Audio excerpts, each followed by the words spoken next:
Let's take a look at the step-by-step instructions for replacing ink cartridges in an HP Deskjet printer.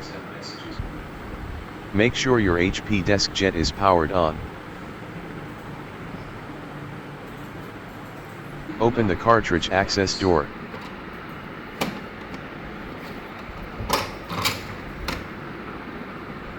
The carriage only moves when the printer is on.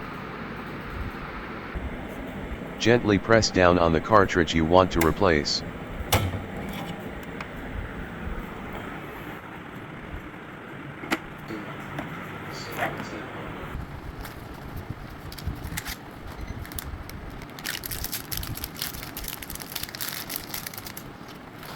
Remove the protective plastic tape from the copper-colored contacts and ink nozzles.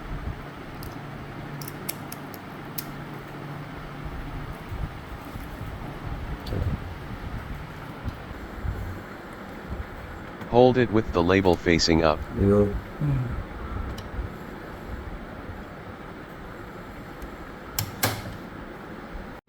Close the access door.